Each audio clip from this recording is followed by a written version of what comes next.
Based on Bustle, how many episodes is The Kennedys after Camelot? The Reelz miniseries explores another chapter in their lives. It's been more than 50 years since John F. Kennedy was assassinated on November 22, 1963. However, our country's fascination with the legendary political dynasty hasn't ceased in the years after that national tragedy, which is certainly evidenced by the premiere of the new miniseries The Kennedys after Camelot. But since this famous family is full of history, it begs the question, how many episodes is The Kennedys after Camelot, and how will it cover all of it? The Kennedys after Camelot will be a 4-hour-long miniseries that will air over the course of 2 Sundays on Reelz, with the first 2 hours premiering on Sunday, April 2nd at 9 p.m. Eastern Time, and the final 2 hours bowing on Sunday, April 9th at 9 p.m. Eastern Time, the network announced in January. What's also of note about the episodes is that Katie Holmes, who will reprise her The Kennedys miniseries role as Jacqueline Kennedy in Ossis, directed the 3rd hour of the miniseries, according to Deadline.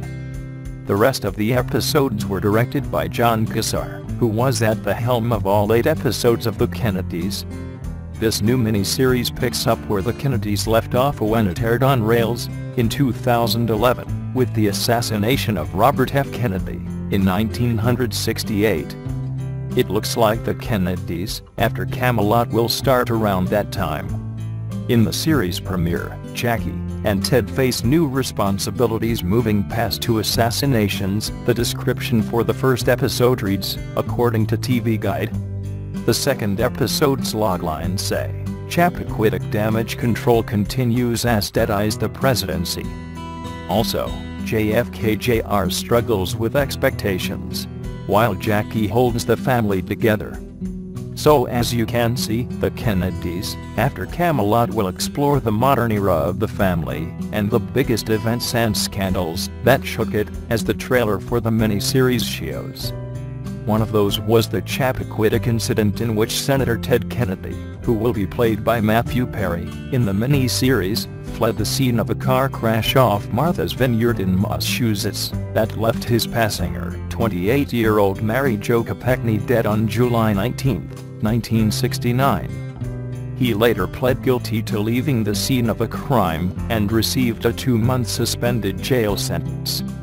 But, as we'll see in The Kennedys after Camelot, the Chappaquiddick incident would long haunt Ted Kennedy and his career, especially during his unsuccessful attempt at scoring the Democratic nomination in the 1980 presidential primary, which went to incumbent President Jimmy Carter, the closest he ever came to achieving his executive branch ambitions. The miniseries will also chronicle Jackie Kennedy's life after the death of her first husband, which will include her marriage to Greek shipping magnate Aristotle Onassis, who will be played by Alexander Siddig, in 1968 until his death in 1975. It will also show her raising her children, Caroline, Ava Preston, and John Jr., Brett Donahue, who will particularly struggle with living up to his late father's legacy, as the preview clip shows.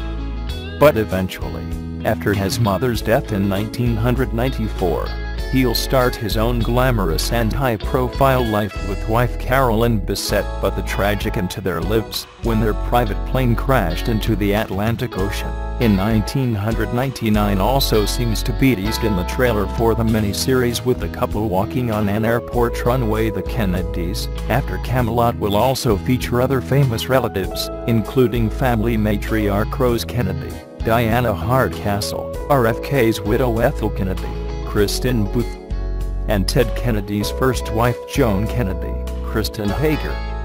But if you're interested in getting an even more comprehensive look at what might appear in The Kennedys after Camelot before its premiere, you might want to check out the book on which this miniseries is based, After Camelot, A Personal History of the Kennedy Family 1968 to the Present by J. Randy Taraborelli.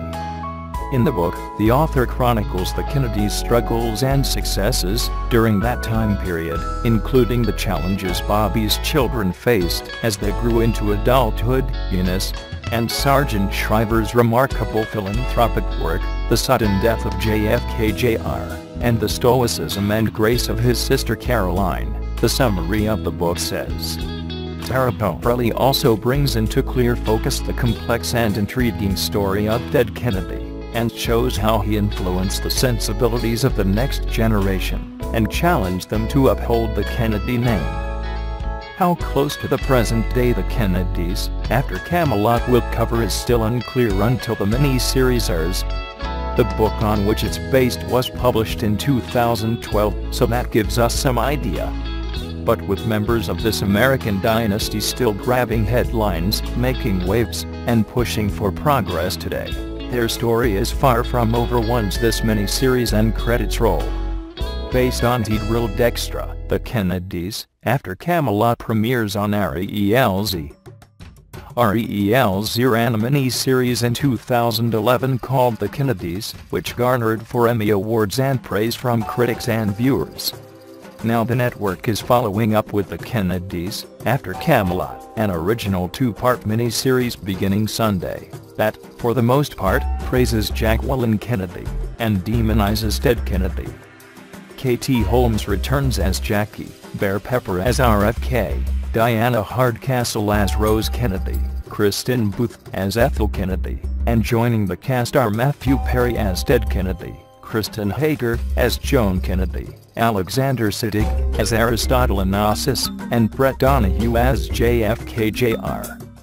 The first 2 hours are basically focused on the events of 1969 and Chappaquiddick, where Ted Kennedy had his famous, or infamous, car accident, and definite lapse of judgment. Many people say this was the end of his White House dreams, if he ever had them. The miniseries begins with the assassination of RFK, and then forwards to Chappaquiddick. Perry plays the hilt out of the role, portraying a cunning, clueless, and uncaringly ruthless Massachusetts senator, which might raise the ire of true Kennedy fans.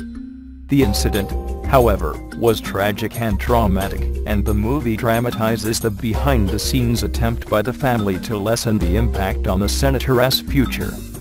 Another aspect of the 4 hours is the marriage of Jackie Kennedy to Arian Onassis, and her relationships with his son and daughter. Jackie is portrayed as the savior and the crutch on which the Kennedy family relies, especially Ted. Pause current time midnight/duration time midnight loaded, 0% progress, 0% midnight full screen midnight mute. The marriage between Ted and Joan Kennedy is also dramatized, as is the alcoholism of the two.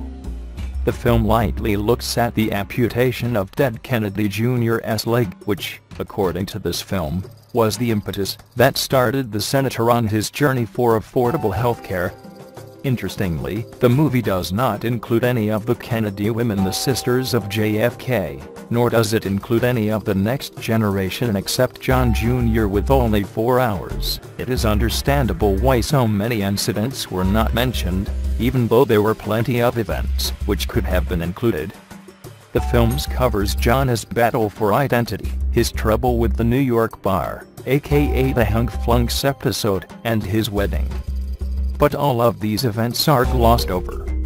Instead, the 2 principal characters in the 4 hours are Jackie and Ted. The miniseries is an interesting dramatization about events in the lives of these notable people. Obviously there were liberties taken with several scenes, but for the most part it serves to portray what the newspapers and magazines have written about, albeit with more grit. There have been many women that have played the role of Jacqueline Kennedy Onassis over the years. Holmes is perhaps one of the best actresses to take on this challenge. She is the most believable character in this miniseries. With certain camera angles she even looks like Jackie. It is Holmes that makes this miniseries as good as it is. Like Jackie was to the family, Holmes is the salvation of the movie. The Kennedys, after Camelot premieres Sunday, and concludes the following Sunday, April 9th, on Reelz.